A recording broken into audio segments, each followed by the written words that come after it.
Ancora un importante salvataggio di Mediterranean Saving Humans con i suoi volontari.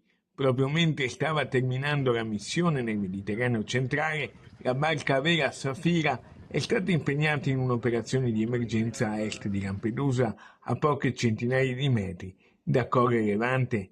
Un intervento non previsto ma molto importante. L'equipaggio, tra cui a bordo anche il medico veneziano e il cardiologo Mimmo Risica, ha individuato un'imbarcazione in vetrolesica sovraccarica di persone in grave difficoltà, con il rischio di schiantarsi contro la costa. Così il racconto del medico veneziano nel suo profilo Facebook.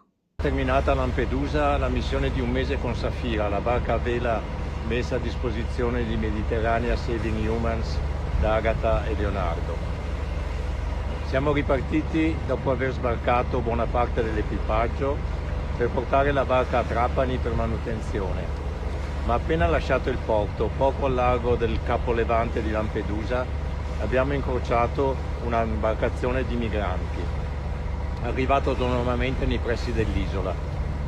Hanno subito risposto al nostro saluto ed hanno esultato al grido di Bozza, che sancisce il successo del viaggio iniziato con tanto coraggio. A bordo c'erano 71 persone, tutti salve, in gran parte provenienti da Eritrea, Etiopica e Africa subsahariana, tra cui numerosi minori. I soccorritori hanno distribuito subito giubbotti di salvataggio e messo in sicurezza tutti i migranti prima dell'intervento della Guardia Costiera italiana, supportata da unità svedesi e rumene.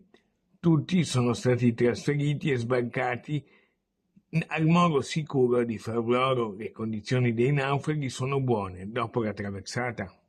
Abbiamo subito avvisato la Guardia Costiera che ha provveduto al soccorso e organizzato il trasferimento al porto per evitare un approdo spontaneo all'isola rocciosa che può spesso trasformarsi in un naufragio.